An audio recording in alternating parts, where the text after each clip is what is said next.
Hello दोस्तों, नमस्ते भाई, गुड इवनिंग, कैसे हैं आप लोग। तो आज मैं अलजेब्रा की चौथी शीट समाप्त करके पांचवीं शीट की तरफ प्रस्थान करेंगे। तो चलिए जल्दी से करते हैं। क्या आप लोगों ने आगे के सवाल सॉल्व करके देखे? नहीं, मैं तो आपको पढ़ाई जा रहा हूँ भाई, टाइप करवा रहा हूँ, प्रीवियस के सवाल करवा रहा हूँ। आप अपनी तरफ से कुछ मेहनत कर रहे हो कि नहीं? कुछ नहीं कर रहे ना आप लोग, ऐसे ही। अब ये बताइए, सवाल नंबर 112 क्वेश्चन आंसर क्या होगा? सवाल सीपीओ के पेपर का पूछा हुआ है, यदि 2x + 3y + 4 * 2x + 3y - 5 इसके बराबर है, तो आपसे पूछा है g + f - c upon abh का मान क्या होगा? ऑप्शन आपके सामने है, ठीक है दोस्तों। तो मैं समझ गया कि मुझे यहाँ पे कंपेयर करके इनका abh gfc का मान निकालना होगा, फिर बाहर रखना होगा और मेरे दोस्तों तब इस सवाल का आंसर आएगा, ठीक है भाई। चलो, यानी कि इन दोनों का जो प्रोडक्ट है इसके बराबर है। तो आप ऐसा नहीं कि इनकी पहले पूरी गुणा करो, फिर लिखो, फिर कंपेयर करो, सीधे-सीधे दिमाग में करिए। a का मान कैसे निकलेगा? a का मान है x² कोएफिशिएंट। तो बताओ x² कैसे आएगा मेरे प्यारे भाई? जब x की x में गुणा होगी, 2x की 2x में गुणा होगी, तो 4x² आएगा। देखिए 4 है। b का मान क्या है? b का मान है y² कोएफिशिएंट। अब बताओ y² कैसे आएगा? जब y की वैल्यू गुणा होगी 3y की 3y में गुणा होगी 9y²। यानी कि मेरे दोस्तों b की वैल्यू 9 आ गई, ठीक है ना? अब आपको निकालना है h का मान। h क्या है मेरे दोस्तों? xy का कोएफिशिएंट। xy का कोएफिशिएंट है प्यारे भाई 2h, xy का कोएफिशिएंट 2h है। अब xy कैसे आएगा? जब x की y में गुणा होगी, xy में गुणा होगी तो कितना आएगा? भाई 2x की 3y में गुणा होगी 6xy, 3y की 2x में गुणा होगी 6xy, तो 6xy + 6xy 12xy आएगा। यानी कि 2h की जगह आएगा 12। जब 2h की जगह 12 आएगा तो h का मान कितना आएगा? 6। इसके लिए 4 दिमाग में करना है मेरे दोस्तों, कंपेयर कर रहे हैं तुलना। भाई xy का कोएफिशिएंट है 2h, अब बताओ इस प्रोडक्ट में xy कितना आएगा?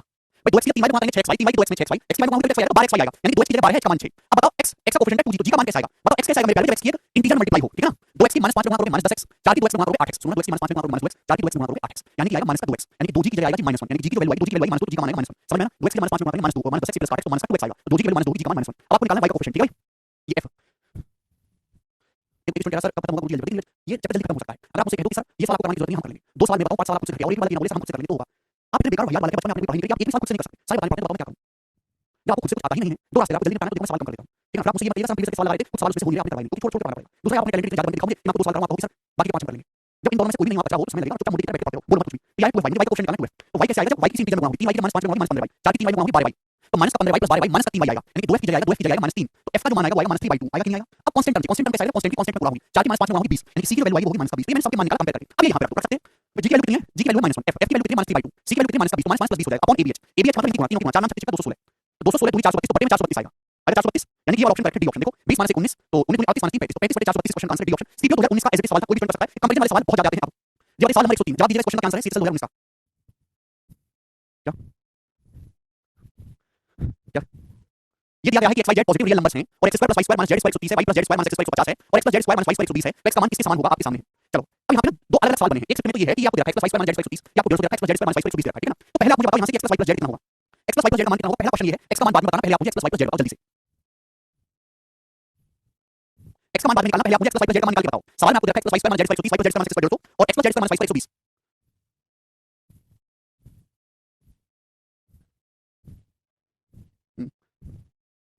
20 कैसे आएगा x + y + z? भाई जब आप इन तीनों को ऐड कर देंगे तो x + y + z आ जाएगा कि नहीं आ जाएगा? भैया इन तीनों को ऐड करना है। आपको ध्यान नहीं दिया कि a² - b² का फॉर्मूला है, a² - b² का फॉर्मूला है a + b * a - b x + y + z x + y - z x + y - z बराबर आएगा 130 आएगा कि नहीं? ऐसे ही यहाँ से y + z + x y + z - x 150 x + z + y x + z - y 120। जब आप इन दोनों को ऐड करेंगे, इन तीनों को ऐड करेंगे, सॉरी जब आप इन तीनों को ऐड करेंगे तो बुद्धि चलाओ थोड़ी सी, लिख के नहीं बता सकते इस बात को। हर एक में से x + y + z कॉमन आएगा, यहाँ से x + y + z कॉमन आएगा, यहाँ से x + y + z कॉमन आएगा, तीनों से x + y + z कॉमन आएगा। कर लो कॉमन दिमाग में, यहाँ से बचेगा x + y - z, यहाँ से बचेगा y + z - x, यहाँ से बचेगा x + z - y। जब इन तीनों को जोड़ेंगे x + y - z, y + z - x, x + z - y, इन तीनों को जब ऐड करोगे तो x + y + z ही बचेगा ऐड करने पर, करके देखो दिमाग में बचेगा। और राइट साइड में जोड़ने पर कितना 130 + 125 150 280 और 120 400। तो x + y + z का होल स्क्वायर 400 आ गया, तो x + y + z की वैल्यू आ गई यहाँ से 400 / 20। पॉजिटिव लेंगे, सवाल में बोला है कि x y z positive real number है, यहाँ से x + y + z 20 आ गया। ये एक सेट का सवाल है, सीट असल में तीनों को बस ऐड कर देना है, ठीक है भाई ना? अब यहाँ से एक लेवल आगे है कि सवाल में ये पूछा है कि x का मान किसके बराबर होगा। देखो दिमाग में करने की कोशिश करो, लेकिन नहीं बता सकते बिल्कुल, अगर आप नहीं कर पाते तो स्किप कर दीजिए, उतना लंबा करने का कोई फायदा नहीं है। x का मान आपको निकालना है, मेरे पास x + y + z की वैल्यू है 20। आपसे सवाल x का मान पूछ सकता है, y का मान पूछ सकता है, z का मान, किसी का मान पूछ सकता है। अब x का मान आपको निकालना है, बताइए कैसे करेंगे? देखो यहाँ से अगर आप इसको ध्यान से देखेंगे y + z² - x², इसका मतलब है a + b * y + z + x y + z - x बराबर 150। यही मतलब है इस बात का। सवाल में जो दे रखा है मैंने सॉल्व करके निकाला कि x + y + z 20 है, तो y + z - x की वैल्यू कितनी आएगी? y + z - x की वैल्यू आएगी 150/20 आ जाएगी, और 150/20 का मतलब हो गया x + y + z 20 चला जाएगा 15/2। 150/20 का मतलब कितना आ गया? 15/2। ये मैंने यही क्यों कहा कि मुझे साफ-साफ दिख रहा है कि x का मान निकालना है। तो पहले मैंने x + y + z निकाला, y + z - x की वैल्यू आ गई 15/2। x का मान आपको निकालना है, तो इसको हटा देंगे, माइनस कर देंगे। जब आप हटाएंगे तो इतना मुझे साफ-साफ दिख रहा था कि y + z दोनों जगह से होने की वजह से कट जाएगा। x में से -x घटाएंगे 2x आएगा, 20 में से 15/2 घटाएंगे तो कितना आएगा मेरे दोस्तों? 25/2। तो 2x का मान 25/2 आ गया, x की वैल्यू 25/2 का आधा 25/4, तो 25/4 इस क्वेश्चन का आंसर है, बी ऑप्शन करेक्ट है। बहुत शानदार सवाल था। आगे चलें, अगले सवाल की तरफ बताइए। सवाल नंबर 104, यदि x = 2 + √3 y = 2 - √3 z = 1 है तो आपसे पूछा है इसका मान क्या होगा? बताइए जरा।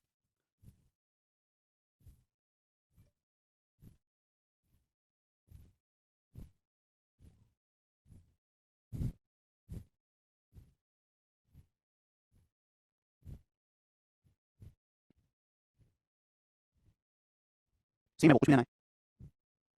सवाल है कि x बराबर ये है, y बराबर ये है, z बराबर ये है, तो इसका मान क्या होगा? दो रास्ते हैं, दोनों आसान हैं। भाई x y z की वैल्यू दे रखी है, या तो आप सारी की सारी वैल्यू यहाँ पे रख लो, सॉल्व कर लो। दूसरा अच्छी तरीके से जानते हैं कि आपको इसका मान निकालना है, यहाँ से सीधा-सीधा एलसीएम आ रहा है, क्या एलसीएम आ रहा है? x y z। बोले एलसीएम आ रहा है कि नहीं x y z? आप बोलोगे हाँ सर, या y z है, y z का किसकी x x में हो जाएगी x2, ये प्लस y2, यहाँ x y किसमें हो जाएगी z2 से प्लस twice ऑफ अभी ये 1/x x किसकी y z + z x, ठीक है मेरे दोस्तों, प्लस x y। आप बोलोगे हाँ जी सर, बिल्कुल सही बात समझ में आई। तो मेरे दोस्तों ऊपर जो चीज लिखी हुई है क्या बन गया? x² + y² + z² + twice of x y + y z + z x। ऊपर जो चीज लिखी हुई है वो x + y + z का होल स्क्वायर बनने के लिए फॉर्मूला होता है, ठीक है? हालांकि अभी छठी शीट में आएगा, लेकिन आपको पता होगा x + y + z का होल स्क्वायर बराबर होता है x² + y² + z² + 2xy + y z + 2z। और नीचे है मेरे दोस्तों x y z। अब आपके लिए आसान हो गया सवाल करना। अब सबका मान रख लो मेरे दोस्तों, यहाँ पे x y z की वैल्यू रखेंगे तो x * y * z कितना आ जाएगा? इन दोनों की जब गुणा करेंगे a + b a - b, तो 4 - 3 1 हो जाएगा, एक की एक में गुणा करेंगे 1 आएगा, तो नीचे तो 1 हो गया। अरे इन तीनों की गुणा करेंगे 1 ही तो आएगा। भाई x plus y plus z जब आप इन तीनों को ऐड करेंगे तो रूट 3 और माइनस रूट 3 कट जाएगा, क्या बचेगा 2 और 2 4 5 बचेगा, तो 5 का स्क्वायर 25। तो यानी कि ये मेरे दोस्तों 25 25 क्वेश्चन का आंसर था ए ऑप्शन। अरे बहुत आसान सवाल है ये, ठीक है ना, इसमें कोई प्रॉब्लम नहीं है, ये मेंस का क्वेश्चन है 2017 का, ठीक है। तो आसान सवाल पेपर में आते हैं, ऐसी बात नहीं है। ये बताइए अगला सवाल, सवाल आपके सामने है, नेक्स्ट क्वेश्चन। बोलो यदि x बराबर रूट 5 प्लस 1 y बराबर रूट 5 माइनस 1 है तो आपसे पूछा है कि इसका मान क्या होगा, ऑप्शन आपके सामने है, जवाब दीजिएगा, करो। बिल्कुल इजी क्वेश्चन था ना। यदि x बराबर रूट 5 प्लस 1 है, y बराबर रूट 5 माइनस 1 है तो आपसे पूछा है इसका मान क्या होगा, जल्दी से जवाब दीजिएगा। इसको करने के लिए दो रास्ते हैं, या तो x y का मान रखेंगे, इसको अलग सॉल्व कर लेंगे, इसको अलग सॉल्व कर लेंगे, आ जाएगा। दूसरा कि ये भी अपने आप में परफेक्ट स्क्वायर दिखाई दे रहा है, ये भी है कि परफेक्ट स्क्वायर। भाई स्टूडेंट ध्यान से देखो, ये क्या 4x y + 4y / x, 4 common ले लूंगा यहां से, ये x y + y / x ही तो है, अगर 4 कॉमन ले लूंगा। मेरे पहले सवाल में ये है x square / y square + y square / x square + 6। मेरे दोस्तों अगर यहां पे इस चीज को भी आप स्क्वायर बना सकते हैं कि नहीं, थोड़ा सा दिमाग लगाओ प्लीज, थोड़ा सा दिमाग लगाया करो, ठीक है ना।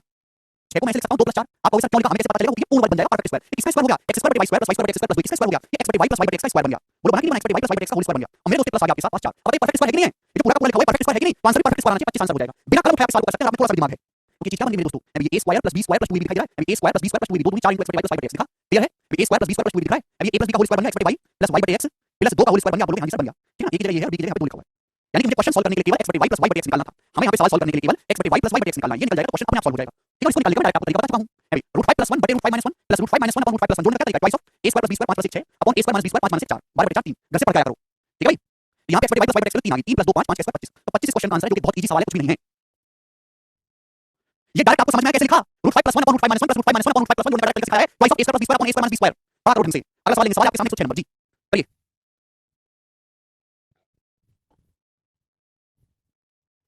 नेक्स्ट आप दो क्वेश्चन आपके सामने 106 और 107 दोनों मोस्ट इंपोर्टेंट सवाल हैं, बहुत ही भयंकर। देखिए अगर आप इस सवाल को एक बार डिटेल में पढ़ लेंगे तो इस सवाल का दोबारा पेपर में आएगा तो 2 सेकंड में करेंगे। इसके हर सवाल के पीछे की साइकोलॉजी स्टोरी होती है, वो स्टोरी आपको पता होनी चाहिए, वो स्टोरी कैसे पता चलेगी, आप प्रैक्टिस करोगे। वो जमाने बीत गए जब है ना टाइप बाय टाइप सवाल आते थे, आज का जमाना में मिसलेनियस क्वेश्चन और मिसलेनियस सवाल पे प्रैक्टिस से तैयार होते हैं। ये बताइए जल्दी से 106 नंबर, यदि ab / a + b = 1/3 है, bc / b + c = 1/4 है, c / c + a = 1/5 है, तो आपसे पूछा है इसका मान क्या होगा, ये सवाल है। भाई हम इसका कुछ कर सकते हैं, कुछ नहीं कर सकते, क्योंकि ऊपर ab है नीचे a + b है। काश अगर उल्टा होता, अगर मैं इसको पलट दूं, तो मैं लिख सकता हूं a + b / ab लिख सकता हूं कि नहीं, तो 1/3 को पलटोगे तो 3 आ जाएगा, ये हो जाएगा। अगर मैं इसको पलट दूं तो a + b / ab बराबर हो जाएगा 3। अब ये चीज आसान है, क्योंकि मैं a + b को जब ab से भाग करूंगा तो भाग करने पर आएगा स्टूडेंट्स 1/a + 1/b, जो किसके बराबर होगा, 3 के बराबर होगा। सेम इसी तरीके से अगर मैं इसको पलटूंगा तो 1/b + 1/c कितना आएगा, तो आपका जवाब आएगा सर 4 होगा 4। मैं इसको पलटूंगा तो 1/c + 1/a कितना आएगा मेरे दोस्तों, 5 हो जाएगा, समझ पा रहे हैं। a + b को ab से भाग करेंगे तो 1/a + 1/b तो आएगा 3, आए ना, ये हो गया मेरे दोस्तों। एक्चुअली मुझे ये चाहिए a b c तीनों चाहिए, तो मतलब कैसे आएगा, इन तीनों को ऐड करो। जब आप इन तीनों को ऐड करेंगे तो twice of 1/a + 1/b + 1/c हो जाएगा ना। 1/a भी 2 बार है, 1/b भी 2 बार है, 1/c भी 2 बार है, तो 3 4 7 5 बार है, अभी 3 4 7 5 बार हो जाएगा। क्लियर ना, कोई परेशानी, आप बोलोगे जी सर बिल्कुल सही, कोई तकलीफ। अरे 1/3 को पलटेंगे तो 3/3 तो हो जाएगा विशाल, है ना। ये 2 से बार 3 बार चला गया, 2 से बार चला गया आपके पास 6 बार 6 बार। बस आगे जो चीज पूछिए कि जैसे ही आप यहाँ पे एलसीएम लेंगे, एलसीएम आ जाएगा abc, ऊपर क्या हो जाएगा bc, यहाँ b है ca, c है ab बराबर 6 मेरे दोस्तों, तो ये आ गया। तो ये ab + bc + ca upon abc, इसकी वैल्यू आ गई सवाल में 6। लेकिन बहुत सारे बच्चे इसमें गलती कर देते हैं, 6 मार्क कर देते हैं आंसर। आंसर 6 नहीं है, आपको आंसर निकालने के लिए इसका भी उल्टा करना है। जब इसका उल्टा करेंगे तो पूछा abc upon ab + bc + ca, यानी कि 1/6 इस क्वेश्चन का आंसर आएगा, ए ऑप्शन। ये सवाल के पीछे की सारी स्टोरी है, और ये सवाल आएगा स्टेप तक, तो आपको मेरे दोस्तों क्या करना है, इस फॉर्म में लिख के जोड़ना है। लेकिन ये सवाल परीक्षा में आएगा तो इतना करोगे तो आपकी नौकरी बिल्कुल नहीं लगने वाली, दिमाग में करना है। This is very good question. अभी यहाँ से 1/a + 1/b + 1/b + 1/c + 1/c कितना आ जाएगा, 6 आ जाएगा। एलसीएम लेने पर नीचे abc आएगा, तो ab bc ca upon abc की वैल्यू 6, उसका उल्टा पूछा है 1/6। इस सारा का सारा प्रोसेस मेंटली आपको करना है, इजी क्वेश्चन है, लिखना नहीं है। हाँ जी बताइए सवाल नंबर 107, ये वाला जो सवाल है 2014 के मीन्स में आया था, इसको खुद से कर लोगे आप, कर लेना, ठीक है ना। अगला सवाल, सवाल नंबर 108, सेम क्वेश्चन है, अलग है थोड़ा सा। यदि a + b upon root ab बराबर 7/3 है एंड a बड़ा है b से, तो आपसे पूछा है a रेशियो b कितना होगा, ऑप्शन आपके सामने, जवाब दीजिएगा। अरे ब्रजमोहन 2 से बार कटेगा भी तो 6 बार जी, इसका जवाब दीजिएगा, क्या आंसर है। दीपेंद्र करें उल्टा क्यों किया, दीपेंद्र को बिना उल्टा करे आप कुछ कर ही नहीं सकते उस चीज का। यदि a + b upon root ab बराबर है, इतने कमजोर वाला को हद से ज्यादा पढ़ाई में कमजोर, उम्मीद करते हो कि तुम 2-3 महीने में सिलेबस पूरा हो जाए, 15 दिन में रिजल्ट खत्म हो जाए, कैसे हो सकता है, आप मुझे बताओ। इतने कमजोर पढ़ाई में, इतने बेकार होने पर तुम कैसे उम्मीद कर सकते हो कि ये जो है ये सवाल आप 10 दिन में खत्म कर लो। जिस हिसाब से आपको बुद्धि काम करती है, अलजेब्रा पढ़ने में 3 महीने लगेगा, इतना बेकार भैया वाला है। दीपक कह रहे हैं सर शीट में कितने क्वेश्चन है, अरे दीपक भाई शीट ऑलरेडी अपलोड है, तो कभी आपने खोल के देखी, डाउनलोड करके खुद से सॉल्व करके देखी। सवाल है यदि a + b upon root ab बराबर 7/3 है, a बड़ा है b से, तो आपसे पूछा a रेशियो b। बेस्ट तरीका सवाल को करने का ऑप्शन से है भाई। सवाल में आपसे a रेशियो b पूछा है, जो ऑप्शन इस कंडीशन को सैटिस्फाई कर जाएगा वो आपका आंसर होगा। पहला ऑप्शन देखेंगे, पहला ऑप्शन सैटिस्फाई कर रहा है, ये a रेशियो b, a का मान है b का मान है, जब a + b करूंगा मैं इन दोनों को जोड़ूंगा तो रूट कट जाएगा, 7 7 14। भाई जब a b करूंगा इन दोनों को गुणा करूंगा तो मेरे दोस्तों a b करूंगा इन दोनों को गुणा करेंगे तो 49 माइनस 3 आएगा 36, 36 का अंडर रूट में करूंगा 6, 14/6 क्या 7/3 हो रहा है, हां जी हो रहा है, सैटिस्फाई कर रहा है, तो पहला ऑप्शन सवाल का करेक्ट आंसर है। समझ में आया। दूसरा कि अगर आपको सवाल समझना है कि कैसे हुआ, या फिर ऑप्शन की बजाय कुछ ऐसा पूछेगा कि ऑप्शन से नहीं कर पाते तो डिटेल में कैसे बनाओगे, ये रेशियो का भी सवाल है, जरा का सवाल है, बुद्धि का इस्तेमाल करो थोड़ा सा। सवाल में रखा a + b upon root ab बराबर 7/3 और a का मान बड़ा है b से, तो आपसे पूछा a रेशियो b क्या होगा। हालांकि इसको करने के बहुत सारे तरीके हैं, पर बेस्ट तरीका मैं आपको बताऊंगा, रेशियो जो रखा है, ऐसी दो संख्याएं आपको चाहिए जिनको जोड़ के 7 आ जाए और गुणा करके 3 आ जाए। एक्चुअल में ऐसी कोई संख्या इंटीजर है ही नहीं, ऐसी दो संख्याएं चाहिए जिनको मेरे दोस्तों जोड़ के तो 7 आ जाए और गुणा करके अंडर रूट लेने पर 3 आ जाए, यानी गुणा करके आ जाए उनका 9। a + b रूट ab अगर 3 है तो a भी 9 हो जाएगा कि नहीं, गुणा करके 9 आ जाए। लेकिन ऐसी कोई संख्या इंटीजर है ही नहीं, छोटी मोटी संख्या होती है तो गैस कर लेते, ठीक है भाई। तो यानी कि a और b का मान इंटीजर होगा ही नहीं, a और b का मान जो होगा वो इरेशनल नंबर होगा। मतलब इस सवाल में a और b की जो फॉर्म होगी वो इस प्रकार से होगी कि एक इंटीजर भी आएगा और एक इरेशनल नंबर भी आएगा, एक इंटीजर भी आएगा और एक इरेशनल नंबर भी आएगा। a और b का जो मान है वो इस फॉर्म में होगा, इसके अलावा कुछ हो ही नहीं सकता, क्योंकि जब इनको जोड़ोगे तो रूट वाली चीज फट जाएगी, a + b इंटीजर होगा 7, जब इन दोनों को गुणा करोगे, गुणा करने पर भी इंटीजर आ जाएगा 3। क्लियर है, ठीक है। तो दिमाग लगाना पड़ेगा सवाल करने के लिए, बहुत बुद्धि चाहिए, आपको शॉर्ट में करना है, क्योंकि आपको a + b इंटीजर चाहिए, a b इंटीजर चाहिए, ठीक है। तो यानी कि a का जो मान होगा वो x + y होगा, b का मान x - y होगा, ये मैंने यहां प्लस यहां माइनस कर लिया क्योंकि a का मान बड़ा है b से, तो a बड़ा लेना है, b छोटा लेना है, ठीक है भाई। चलो अब इन दोनों को जब आप ऐड करोगे, जब इन दोनों को ऐड करेंगे a + b तो 2x आएगा, 2x की वैल्यू कितनी है 7, तो सवाल में x का मान आ जाएगा 7/2 7/2। इन दोनों को गुणा करोगे, a b का मान कितना है, root ab clear, a b का मान 9 है, जब इन दोनों को गुणा करोगे, गुणा करने पर आएगा x² - y, ठीक है, x² - y वो कितना आ जाएगा आपका 9, x की वैल्यू कितनी है 7/2, 7/2 का स्क्वायर 49/4, -y की वैल्यू आ जाएगी यहां से 49/12 और y की वैल्यू आ जाएगी यहां से 49 - 36 13/4। तो y की वैल्यू आ जाएगी 13/4 x का मान 7/2 आ गया y का मान 13/4 आ गया तो a की वैल्यू आ जाएगी 7/2 प्लस 7/2 और 13/4 का √13/2 x का मान 7 + √13/2 आ गया और b a का मान 7 + √13/2 आ गया b का मान 7 - √13/2 आ गया। आपसे a और b का रेशियो पूछा, रेशियो लेंगे तो उससे दो कट जाएगा, तो पहला ऑप्शन इस सवाल का आंसर आएगा।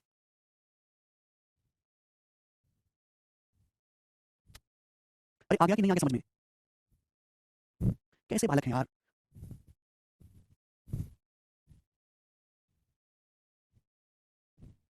देखो सवाल में जो दिया है वो दिया है a + b ratio √a b बराबर 7/3 a + b का मान 7 है √a b का मान 3 है। आपसे पूछा a रेशियो b कितना होगा, ऑप्शन आपके सामने है। इतनी बुद्धि इंसान की काम करनी चाहिए कि यहाँ पे ये a + b दो संख्या ऐसी चीजें जो जोड़ के साथ आए और उनकी गुणा करके 9 आए, क्योंकि √a b 3 है तो a b का मान 9 आ जाएगा। क्या ऐसी कोई संख्या है दुनिया में जिनको जोड़ के साथ आता हो गुणा करके 9 आता हो? ऐसी कोई इंटीजर संख्या नहीं है। इसका मतलब a और b का जो मान आएगा वो एक इरेशनल नंबर होगा, अपूर्णांक संख्या होगी, लेकिन जोड़ के इंटीजर बनना चाहिए, गुणा करके इंटीजर बनना चाहिए। तो a और b की जो वैल्यू है वो इस फॉर्म में होगी। अब अगर आपको अभी नहीं समझ में आता है तो रट लीजिए, इस सवाल में आपको a बराबर x + लेना है, b बराबर x - लेना है। जब यहाँ पे इनको ऐड करोगे a + b, जब इनको ऐड करोगे तो a + b आ जाएगा, यहाँ से 2x। अच्छा कैलकुलेशन को आसान करने के लिए रेशियो को किसी भी नंबर से मल्टीप्लाई कर सकते हैं ना। 7/3 को आप ऐसे लिख सकते हो 14/6, 7/3 को आप ऐसे लिख सकते हो 14/6, कोई फर्क नहीं पड़ता। तो यहाँ से जब a + b करेंगे तो 2x आएगा, 2x की वैल्यू कितनी है 14 a + b कितना 14 x का मान 7 आ गया।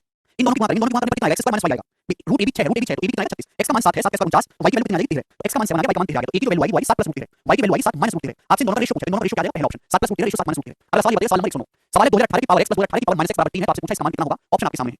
सवाल आपको देखने में कठिन लग रहा है, लेकिन 2018 के पेपर का एज इट इज पूछा हुआ सवाल है, लेकिन क्वेश्चन आसान है। 2018 की पावर x + 2018 की पावर -x बराबर 3 है, 2018 की पावर x अगर y है तो 2018 की पावर -x है, तो ये कितना है 1/y, तो y + 1/y बराबर 3 है।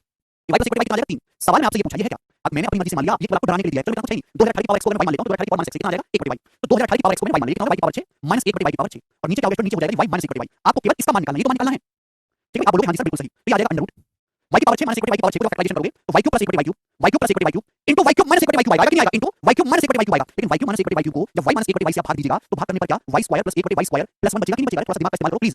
भाई y की पावर 6 - 1/y की पावर 6 का फैक्टराइजेशन करेंगे तो y³ + 1/y³ into y³ - 1/y² आएगा और y³ - 1/y³ को y - 1/y से भाग लगाएंगे। दिमाग में करो, लिखने का समय नहीं सुना तो छोड़ दो, टाइम नहीं इतना, पेपर है। y² + 1/y² + 1 बचेगा, ठीक है। सवाल में क्या रखा है, सवाल में रखा है y + 1/3 आसानी से हो जाएगा।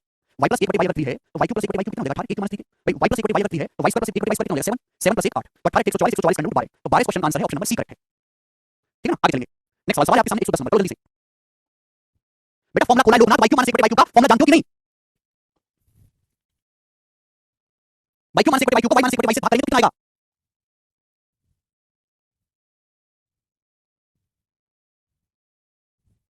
पहले बात जाके फॉर्मूला याद करिए दोबारा से, जब फॉर्मूला याद हो जाए तब क्लास में आना वापस।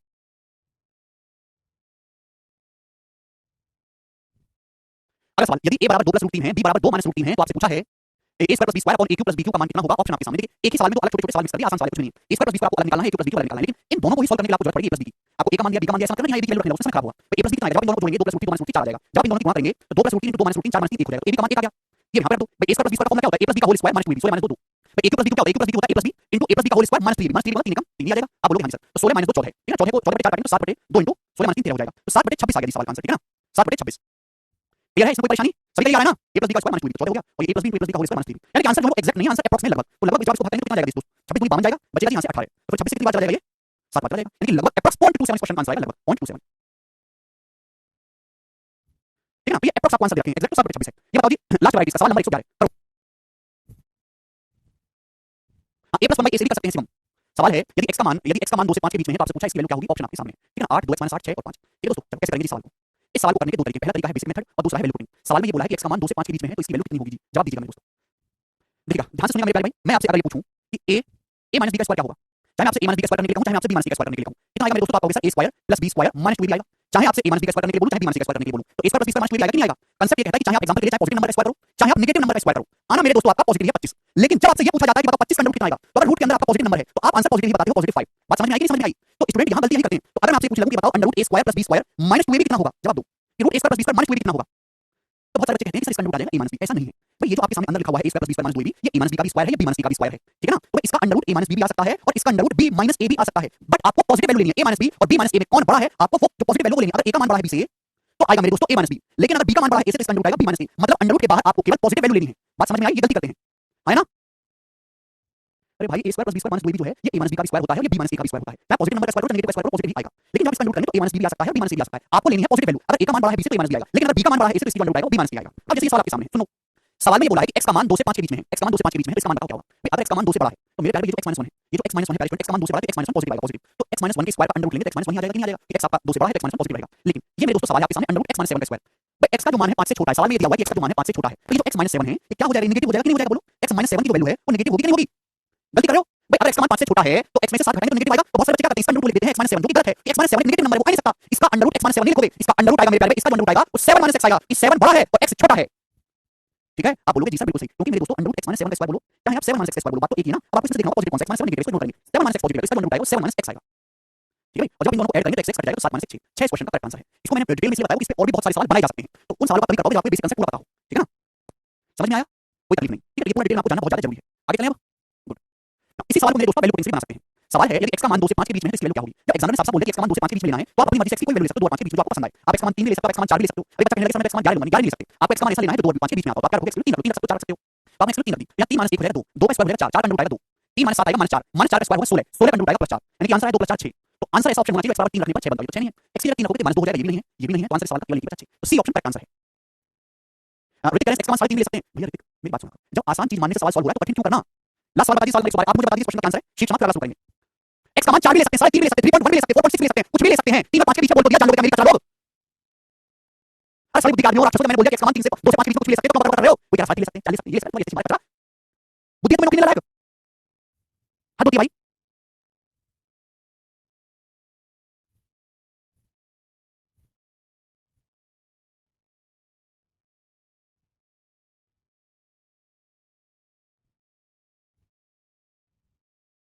x का मान 3 से 7 के बीच में, इसका मान क्या होगा, डी ऑप्शन क्वेश्चन का आंसर आ रहा है 2x + 2। ठीक है भाई, और इसी के साथ अलजेब्रा की चौथी शीट समाप्त होती है।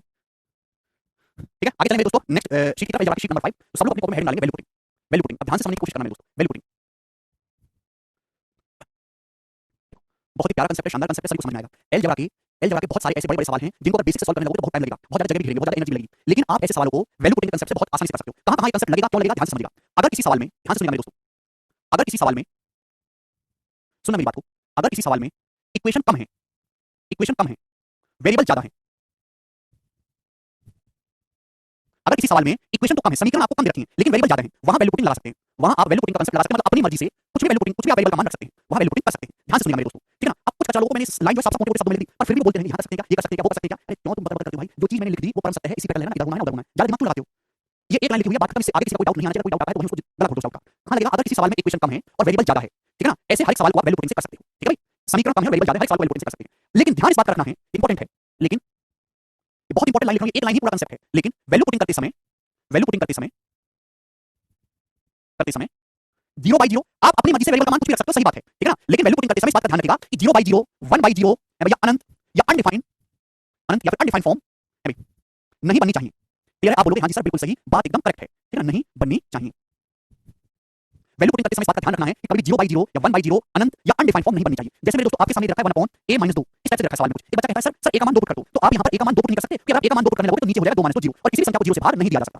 क्लियर है, आप बोलोगे हां जी सर बिल्कुल सही, कोई तकलीफ नहीं है। तो अगर किसी सवाल में इक्वेशन कम है और वेरिएबल ज्यादा है, ऐसे हर एक सवाल को वैल्यू पुटिंग से कर सकते हैं, ठीक है ना। लेकिन वैल्यू पुटिंग करते समय इस बात का ध्यान रखना है कि 0/0, 1/0 अनंत या अनडिफाइंड फॉर्म नहीं बननी चाहिए, ठीक है। एंड सवाल की दी गई, सवाल की दी गई किसी भी कंडीशन का, किसी भी कंडीशन का उल्लंघन नहीं करना है आपको, ठीक है ना। सवाल सर्वोपरि है, सवाल की दी गई किसी कंडीशन को वायलेट नहीं करना है आपको, ठीक है ना। ये बहुत इंपॉर्टेंट स्टेटमेंट मैं आपके सामने इंग्लिश में बोल रहा हूं, ध्यान सुनिएगा। If you have less equations and more variable then you can do solve any question by value putting method. अगर आपके पास इक्वेशन कम है और वेरिएबल ज्यादा है तो ऐसे हर एक सवाल वैल्यू पुटिंग का इस्तेमाल कर सकते हैं। वैल्यू पुटिंग का इस्तेमाल करते समय ध्यान रखना है कि 0/0, 1/0 या इनफाइनाइट फॉर्म नहीं बननी चाहिए, और सवाल की दी गई किसी कंडीशन को आपको वायलेट नहीं करना है, ठीक है मेरे दोस्तों। आप बोलोगे हां जी सर बिल्कुल सही, मतलब क्या है, इस बात का देसी एग्जांपल से समझेंगे। जैसे मैं आपसे सवाल पूछता हूं, मेरा सवाल आपसे ये है कि बताओ यदि x + y + z बराबर है 13 है, तो हमारा सवाल है आपसे कि बताइए 3x + 3y + 3z की वैल्यू कितनी होगी। मेरा सवाल आप लोगों से ये है, बताना जरा। मैं कितना भी कंसेप्ट लिखता हूं, बोर्ड पे बिल्कुल भी जब क्लियर तभी होगा जिससे मैं आपको सिर्फ एग्जांपल सॉल्व करूंगा। मैंने आपसे सवाल ये पूछा कि यदि x + y + z 13 है तो इसका मान क्या होगा, ठीक है। चलो अगर आप ध्यान से सुनेंगे मेरे प्यारे, तो इस सवाल में इक्वेशन कितनी है, इक्वेशन है एक। इक्वेशन का मतलब होता है वेरिएबल्स के बीच रिलेशन, जहां बराबर का साइन आए वो इक्वेशन कहलाती है, जहां बराबर का साइन है। समझ में आ रहा है, x + y + z बराबर 13 है, तो ये x y और z के बीच रिश्ता है, x y और z इस नियम को फॉलो कर रहे हैं, तो इसको कहेंगे इक्वेशन। यहां आपके सामने इक्वेशन 1 है और मेरे दोस्तों आपके सामने यहां पर वेरिएबल है 3। आप बोलोगे हां जी सर, तो यानी कि आपके पास इक्वेशन तो 1 है, वेरिएबल है 3। एक इक्वेशन से एक ही वेरिएबल सॉल्व होता है, ठीक है ना भाई। मेरे दोस्तों मैं आपसे कहूं, एक इक्वेशन से एक ही वेरिएबल निकलता है, दो इक्वेशन सॉल्व करने के, दो वेरिएबल का मान निकालने के 2 इक्वेशन चाहिए, तीन वेरिएबल का मान निकालने के 3 इक्वेशन चाहिए, चार वेरिएबल का मान निकालने के 4 इक्वेशन चाहिए। अब जैसे मेरे दोस्तों आपके सामने मैंने ये दे दिया कि 5x - 7 = 0, यहां इसको सॉल्व करना है, तो यहां वैल्यू पुटिंग मत करने लगना, क्योंकि यहां इक्वेशन भी 1 है और वेरिएबल भी 1 है। इसको हम सॉल्व करेंगे, यहां से x का मान आएगा 8/5 1.6। क्लियर है, आप बोलोगे हां जी सर बिल्कुल सही। लेकिन मैं अगर आपसे ये कहूं कि x + 3y = 15 है, यहां से सॉल्व करके बताइए x y का मान, तो यहां से आप x y का मान सॉल्व करके नहीं निकाल सकते, क्योंकि हमारे पास यहां से आप x y का मान निकाल नहीं सकते सॉल्व करके, क्योंकि हमारे पास इक्वेशन तो है 1 और वेरिएबल है 2। वेरिएबल कितने हैं मेरे दोस्तों, 2। यहां से x और y का मान सॉल्व करके निकाला ही नहीं जा सकता, ठीक है। x और y का मान तभी निकाला जा सकता है जब आपके पास इक्वेशन भी 2 होती, मतलब इसके साथ-साथ एक इक्वेशन सपोज एग्जांपल के लिए ये और होती। अब यहां से इन दोनों को सॉल्व करके x y का मान निकाल सकते थे। तो कहने का मतलब है कि जितनी इक्वेशन है, जितने वेरिएबल हैं, उनको सॉल्व करने के लिए उतनी इक्वेशंस की जरूरत पड़ती है। यहां 2 वेरिएबल हैं, इनको x और y का मान निकालने के लिए 2 ही इक्वेशंस की आपको जरूरत पड़ेगी। अब मेरे प्यारे, यहां पे आपके सामने इक्वेशन है 1 और वेरिएबल है 3। आपके पास यहां पर 2 वेरिएबल एक्स्ट्रा हैं। एक इक्वेशन से तो एक ही वेरिएबल का मान निकलता है ना, लेकिन मेरे पास यहां पर 3 वेरिएबल हो रहे हैं, 2 वेरिएबल एक्स्ट्रा हैं। तो यानी कि मेरे दोस्तों मैं अपनी मर्जी से 2 वेरिएबल का मान कुछ भी रख सकता हूं जो आपको पसंद आए। मैं अपनी मर्जी से दो वेरिएबल का मान कुछ भी रख सकता हूं जो आपको पसंद आए। मेरे पास एक इक्वेशन से एक ही वेरिएबल सॉल्व होता है, लेकिन यहां वेरिएबल है तीन, दो वेरिएबल एक्स्ट्रा हैं, तो मैं अपनी मर्जी से दो वेरिएबल का मान कुछ भी रख सकता हूं जो पसंद आए। हालांकि मेरी कोशिश ये होती है कि सबसे पहले वेरिएबल को जीरो करा जाए, कि जीरो करने से सवाल छोटा हो जाता है। भाई मैंने सपोज अपनी मर्जी से y और z को जीरो कर दिया, तो मुझे x कितना लेना पड़ेगा, मैं अपनी मर्जी से दो ही वेरिएबल को मान सकता हूं, तीसरा मुझे निकालना पड़ेगा, तो तीसरे x की वैल्यू क्या हो गया 13। अभी तो 13 प्लस 0 प्लस 0 करने पर 13 आएगा, ऐसा मत करना, इस y को 0 कर दिया, z को 0 कर दिया, इसको सॉल्व लेते हैं, ऐसा मत करना। सवाल की दी गई कंडीशन सेटिस्फाई होनी चाहिए, x y z का मान इसी तरीके से पुट करना है कि x y z को जोड़ के 13 आए। समझ में आया? आप बोलोगे जी सर इस प्रकार से वैल्यू पुट करनी है कि x y z का सम 13 आए। आप ऐसा मत करने लगना बंदूक की तरह, इस z को 1 ले लेते हैं, y को 2 ले लेते हैं, x को सॉल्व लेते हैं, ये कर दिया सर वैल्यू पुटिंग, ऐसे नहीं होगा। क्या लिखा लाइन? सवाल की दी गई किसी भी शर्त का उल्लंघन नहीं करना है। सवाल की शर्त ये कहती है कि x + y + z होना चाहिए 13। ठीक है भाई, तो आपको x y z की वैल्यू ऐसी ही लेनी पड़ेगी कि उनको जोड़ के 13 ही आए। आप अपनी मर्जी से कुछ भी नहीं ले सकते। यहां दो वेरिएबल एक्स्ट्रा है, तो मैं केवल दो वेरिएबल को छोड़ सकता हूं, मैंने दो को जोड़ दिया। तीसरा अपने आप आपको 13 पुट करना होगा। तो बताओ यहां पे मैं y को 0 रखूंगा, x को 0 रखूंगा, 13 क्या हो जाएगा 39। तो x का ये इसका आंसर कितना आ जाएगा मेरे दोस्तों 39। क्लियर है? आप बोलोगे हां जी सर बिल्कुल क्लियर है। एक बार ये कहता सर मैं y को 1 पुट करूंगा, मैं z को 2 पुट करूंगा। अपनी मर्जी से दो वेरिएबल का मान कुछ भी रख सकता हूं, मैंने y को 1 पुट कर दिया, z को 2 पुट कर दिया, तो x का मान कितना आ जाएगा 10 10 3 13 होता है ना, x की 10 रखेंगे 10 30, y की जगह 1 रखेंगे 3 कम 3, z की जगह 2 रखेंगे 2 3 आएगा 39। आप बोलोगे जी सर बिल्कुल सही। एक बच्चा कहता है सर y की जगह -5 रखूंगा, z की जगह मैं 7 रखूंगा और x की जगह मैं 11 रखूंगा। देखो हो रहा है कि नहीं? मैंने कहा बच्चा कहता है y को -5 रखूंगा, x को मैं z को मैं 7 रखूंगा, तो 7 - 5 2 हो गया, x को कितना पुट करना होगा 11, तो कितना आ जाएगा 11 33 -3 5 15 प्लस 7 21 21 - 15 33 39। आप कुछ भी रहो आंसर 39 से हिलने वाला नहीं है। यानी कि मेरे दोस्तों ये सॉल्व क्यों हो रहा है? क्योंकि आपका आंसर, मेरे प्यारे भाई ये इंपॉर्टेंट पॉइंट है, आपका जो आंसर है वो x y z के मान पर डिपेंड ही नहीं कर रहा। आपका जो आंसर है वो x y z की वैल्यू पर डिपेंड नहीं कर रहा। आपका जो आंसर है वो x y z की वैल्यू पर डिपेंड नहीं है कि x y z की वैल्यू क्या है। समझ मेरी बात को? आपका आंसर तो इस इक्वेशन पे डिपेंड करता है कि x + y + z बराबर 13 है कि नहीं। यहां पे मेरे दोस्तों वैल्यू पुटिंग का इस्तेमाल कर पा रहे हैं क्योंकि आपका आंसर x y z के इंडिविजुअल मान पे डिपेंड नहीं करता, कोई लेना देना ही नहीं है x y z के मान से x कितना y कितना z कितना। आपका आंसर तो इस बात पे डिपेंड कर रहा है कि x + y + z कितना है, यानी कि आपका जो आंसर है वो इक्वेशन पे डिपेंड कर रहा है, इक्वेशन पर। बात समझ में आई? ना कि x y z की वैल्यू पर। तो इस वजह से हम वेरिएबल को छेड़ पाते हैं, इक्वेशन को नहीं छेड़ पाते। कांसेप्ट क्लियर हुआ? आपको बात बहुत आसान लग रही होगी कि क्यों बता रही है, तो बताइए है ना, हलवा लग रहा होगा, मजाक लग रहा होगा। अब जब सवाल में इस बात का इस्तेमाल करेंगे तो रोने लगोगे आप। ये बात जितनी सरल दिखाई दे उतनी सरल है नहीं, बहुत कठिन है। चाणक्य लोग जो दूर पर दिखाई देते हैं पर इंडिया के 4 5 लोगों को पीट लेते हैं वो कांटों से। ये जो मैंने आपके सामने लाइन लिखी है अपने आप में बहुत बड़ा पहाड़ है, बहुत यूनिक कांसेप्ट है कि आपका जो आंसर है वो x y z की वैल्यू पे डिपेंड ही नहीं कर रहा। आपका आंसर तो जो हमारे सवाल की दी गई शर्त है उस पे डिपेंड कर रहा है। तो मैं वेरिएबल को तो अपनी मर्जी से कुछ भी रख सकता हूं, लेकिन सवाल की कंडीशन को मैं वायलेट नहीं कर सकता। ठीक है भाई? आप बोलोगे हां जी सर। एक बात आपने गौर की कि वैल्यू पुटिंग करते समय सबसे कम कैलकुलेशन कहां करनी पड़ी है? यहां पर। जब मैंने वेरिएबल को 0 0 पुट करा, तो जब भी आप वैल्यू पुटिंग करोगे इस बात का ध्यान रखिएगा कि सबसे पहले वेरिएबल को 0 बनाने की कोशिश करोगे कि आंसर तो आपका कुछ भी वैल्यू पुटिंग से आ जाएगा, लेकिन कैलकुलेशन भी तो कम से कम करनी है। यहां देखो ज्यादा कैलकुलेशन करनी पड़ेगी कि नहीं, यहां कैलकुलेशन कम करनी पड़ेगी। तो हमारी कोशिश ये रहती है कि वैल्यू पुटिंग करते समय सबसे पहले वेरिएबल को 0 बनाया जाए। क्लियर है? आप बोलोगे हां जी सर बिल्कुल सही, कोई तकलीफ नहीं है। पॉइंट नंबर 1, ठीक है ना? सबसे पहले वेरिएबल को, सबसे पहले एक वेरिएबल को 0 बनाते हैं। सबसे पहले हमारी कोशिश ये होती है कि एक वेरिएबल को 0 बनाते हैं। सवाल अब भी आसान ना हो तो दूसरे वेरिएबल को 0 बनाते हैं। ऐसा नहीं कि आप एक साथ सभी को 0 करने लगोगे, ठीक है ना? और यही प्रोसेस आपका चलता जाएगा, ठीक है ना? तो सबसे पहले हम एक वेरिएबल को 0 बनाने की कोशिश करते हैं। सवाल अभी इजीली सॉल्व नहीं हो रहा तो दूसरे वेरिएबल को 0 बनाएंगे। अभी सॉल्व नहीं हो रहा, सवाल अभी अपने औकात में नहीं आ रहा तो तीसरे को 0 बनाएंगे। अभी सॉल्व नहीं हो रहा तो चौथे वेरिएबल को 0 बनाएंगे। आप बोलोगे जी सर अगर आप वेरिएबल को 0 नहीं बना सकते, जैसे आपके सामने किसी सवाल में आ गया 1 by a + 1 by b + 1 by c, एक बच्चा कहता है भीड़ में से उठ के सर a को 0 पुट कर लो। अगर आप a को 0 पुट करोगे तो a बटे 0 अनडिफाइंड हो जाएगा। तो यानी कि आप यहां पे a का मान 0 रख ही नहीं सकते। तो अगर आप 0 नहीं रख सकते किसी वेरिएबल का मान तो फिर आप 1 रखा करो, 2 रखा करो, 1 भी नहीं रख सकते तो 2 रखो, 2 भी नहीं रख सकते तो 3 पुट करो। ठीक है? लेकिन हमारी कोशिश यही रहती है कि सबसे पहले वेरिएबल को 0 रखा जाए। अगर 0 नहीं कर पा रहे हैं आप तो 1 1 भी नहीं पुट कर पा रहे तो 2 2 भी नहीं पुट कर पा रहे तो 3 3 भी नहीं पुट कर पा रहे तो -1 -1 भी नहीं पुट कर पा रहे तो -2 फिर भी नहीं हो रहा तो भाग में जाओ। यानी कि मेरे दोस्तों अगर वेरिएबल्स को 0 ना कर पाएं तो सवाल की सुविधा के अनुसार कि हमको क्या इजी पड़ेगा 1 2 3 -1 इस हिसाब से अपनी मर्जी से पुट करेंगे। बात समझ में आई? आप बोलोगे हां जी सर बिल्कुल सही, करेक्ट है, कोई तकलीफ? वेरिएबल को हिंदी में कहते हैं कि चर। बोलो यस और नो। आप बोलोगे हां जी सर ये बात अच्छी तरीके से हमको समझ में आ गई है। तो ये है प्रॉपर कांसेप्ट मेरे दोस्तों वैल्यू पुटिंग का, केवल आपको इतना ही समझना है। अच्छा सबसे पहले हमारी कोशिश ये होती है कि जो वेरिएबल सबसे ज्यादा भटक रहा है, जो वेरिएबल सवाल में सबसे ज्यादा दिखाई दे रहा है उसको 0 बनाया जाए। कि उसको 0 बनाओगे तो सवाल छोटा हो जाएगा, हो जाएगा कि नहीं? तो जो वेरिएबल सवाल में सबसे ज्यादा आता है हमारी कोशिश ये रहेगी कि सबसे पहले उसको 0 बनाया जाए। इस बात को प्रायोरिटी देनी है क्योंकि जो वेरिएबल सबसे ज्यादा सवाल में आ रहा है आप उसको 0 करोगे तो सवाल तुरंत ही छोटा हो जाएगा और इसे सॉल्व करने में आसानी रहेगी। ठीक है ना? पॉइंट नंबर 3 इंपॉर्टेंट है, जो वेरिएबल्स सबसे ज्यादा क्वेश्चन में दिखाई दे रहा है, जगह जगह भटक रहा है, ठीक है ना? सबसे ज्यादा आ रहा है उसी को सबसे पहले पे लो आप, उसी को सबसे पहले 0 करो। समझ में आया कि नहीं? ये पॉइंट आप बोलोगे हां जी सर बिल्कुल बात में अच्छी तरीके से समझ में आ गई। तीनों पॉइंट आपको ध्यान रखने हैं एकदम live class Rajneesh. Rajesh sir please read point number 2 please. ठीक है? अगर किसी सवाल में इक्वेशन इस प्रकार से रखिए कि आप वेरिएबल को 0 नहीं कर पा रहे हैं तो आप फिर उसको अपने क्वेश्चन के अकॉर्डिंग 1 2 3 या -1 पुट कर लेंगे मेरे प्यारे भाई। ठीक है ना? अब जैसे किसी सवाल को सॉल्व करते समय आपको ये दिखाई दे रहा है 1/a * a - 1 एग्जांपल के लिए एक बच्चा कहता है सर a को 0 पुट कर लो। अगर आप यहां पे a को 0 पुट करेंगे तो a बटे 0 फॉर्म बनेगी, तो a को 0 नहीं ले सकते। फिर दूसरा बच्चा कहता है सर a को 1 पुट कर लो, a को 1 पुट करोगे तो 1 - 1 0 तो a बटे 0 बनेगी, तो आप a को 1 पुट नहीं कर सकते। तो यहां फंस गए ना, आप a को 0 रख पा रहे हो ना आप a को 1 पुट कर पा रहे हो, तो आप यहां पे a को फिर 2 पुट करेंगे। बात समझ में आ गई कि नहीं समझ में आ गई? ये मेरे कहने का मतलब हुआ। Is that clear? कोई प्रॉब्लम? आप बोलोगे हां जी सर कोई प्रॉब्लम नहीं है। यस और नो जवाब दीजिए। 0 बटे 1 बन सकता है, राशि 0 0 को किसी से भाग देंगे ना, 0 0 होता है। ठीक है? मैं यहां पे लिख दे रहा हूं 1 को जब आप भाग करेंगे मेरे दोस्तों, जब 1 को आप भाग करेंगे 0 से मेरे प्यारे भाई, तो ये जो है अनंत की तरफ जाएगा, अनंत। लेकिन जब आप 0 को भाग करेंगे मेरे प्यारे भाई n से, तो 0 होगा। n एक number is not equal to 0।